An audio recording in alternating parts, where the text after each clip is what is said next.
Drip, that's water, call that boss. You check my squad and they gon' be a cost. You better be prepared to take a loss. I left my enemies dripping, but it ain't sauce. It ain't sauce, no it ain't sauce. Yeah, enemies dripping, but it ain't sauce. No it ain't sauce, no it ain't sauce. Yeah, enemies dripping, but it ain't sauce. It ain't sauce, it ain't sauce. Hello people, it's your boy Arthur Smitty and welcome back to another video. And in today's video, we will be reviewing the Penguin TV show that was on HBO Max. I keep saying HBO Max. Max. My bad. So I actually got it wrong not too long ago. In my last video, I said I was going to wait to review it next Sunday for the 9th episode, but then I found out that it wasn't 9 episodes.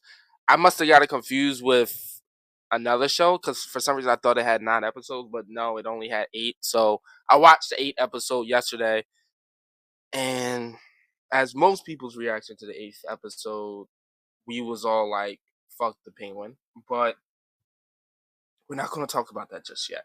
But what I will say is this is going to be a quick one, and this will be a spoiler review, especially since most people have seen the Penguin and a lot of reviews are already pretty much out. And I'm a little late, just a little late. So first, let me just get off right off the bat. Let me just say, the Penguin is a masterpiece. I don't. It's really, to me, it feels like you literally showed, like, it's like they turned the movie Scarface into a TV show. Like they made Scarface into a TV show, but it takes place in the DC universe. Like it's literally perfect. Like I can't. It's like a couple like nitpicks I could say, but other than that, it's pretty much perfect. Colin Farrell, bro, you need. I think Colin Farrell needs an Oscar. You need to give him. He needs an award. Like bro, really embodies this character, and he is still so unrecognizable that I would think this is like a new actor that just started. Like this is completely someone different. And I was so happy to find out that he will be in Batman 2, Batman 3, a season 2 of the Penguin's coming out. Like he deserves it. Like this is amazing. Yeah, I'm just mind blown. From all the characters, all the cast did really good, especially like Sophia.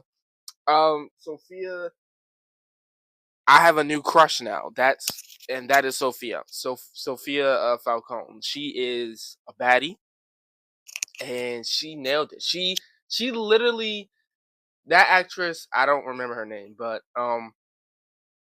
she nails the back and forth between being normal, being crazy, being angry, being sad. Like I don't even know how to fully explain. Like she has a great balance of going back and forth between these.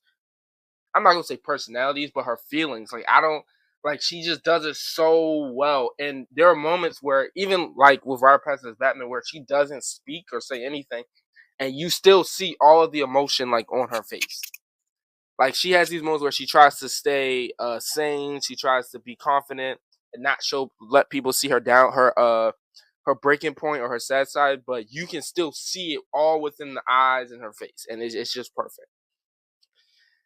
And now let me talk about the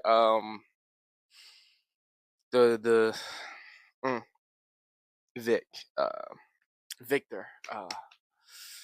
He was the best character in the show.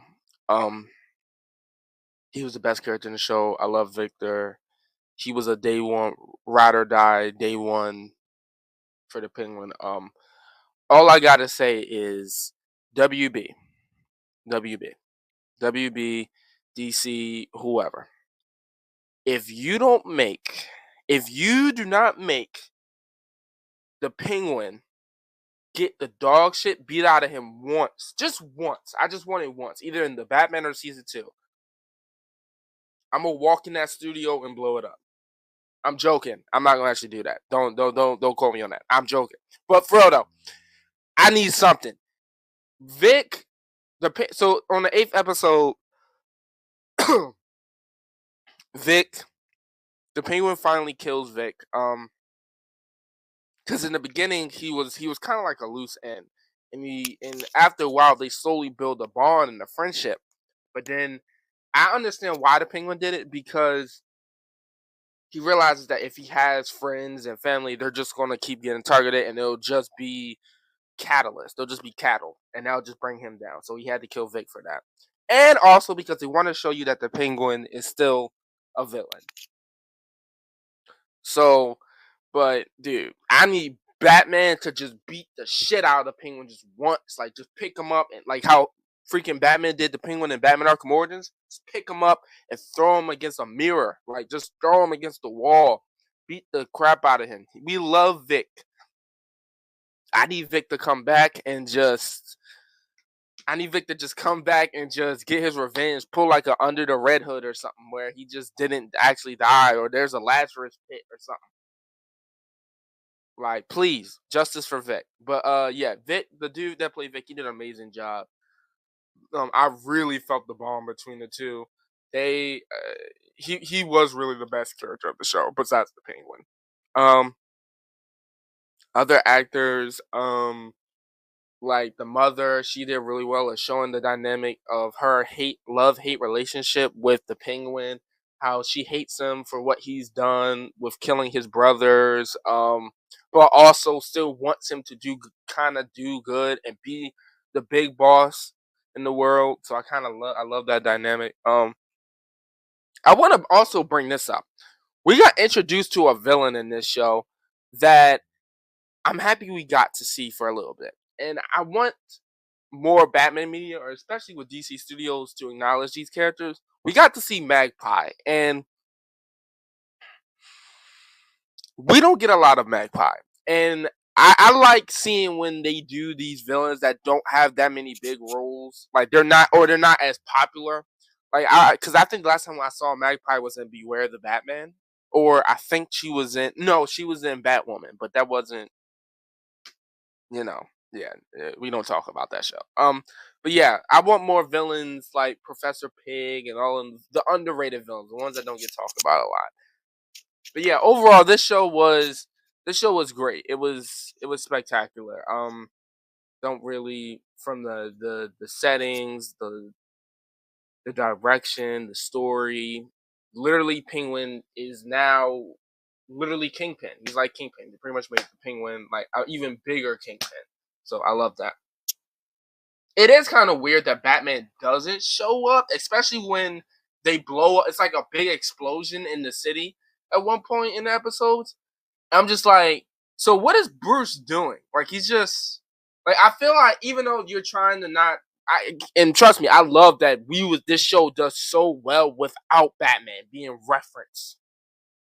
Other than us seeing the bat signal at like the very end, like I love that.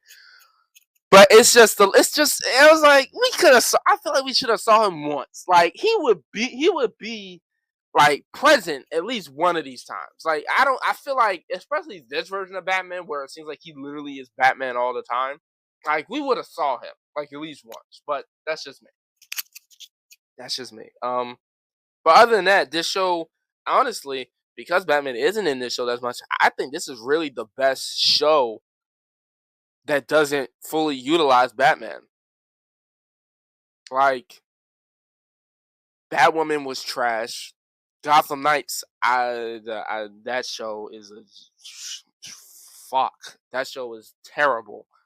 Um, Gotham was okay, but this show really got into the parts and dove deep into the fact that we did not need Batman here. We could tell interesting stories without Batman and still have these characters and be lore. This is how villain stories should be, Sony. This is how they should be. They should be cool and entertaining just like this. But let me see. If I was to rate this, I'm gonna give it a 9. I loved it. I was intrigued. I can't wait for season 2. Yeah, I definitely can't wait. This is like a 9, like an 8, 9. I wouldn't go lower than a 7. Like I would not go lower than a 7. This is like a 8, 9. So definitely a recommendation. And and then after watching it, it makes you even want to go back and watch the Batman, and it makes you even more hyped for the Batman too. So like, I'm ready. Like, but this is definitely a like a must watch, and I do stand by my 8, 9 out of 10. So, yeah, I hope you guys enjoyed this video. I will catch y'all on the next one. Peace.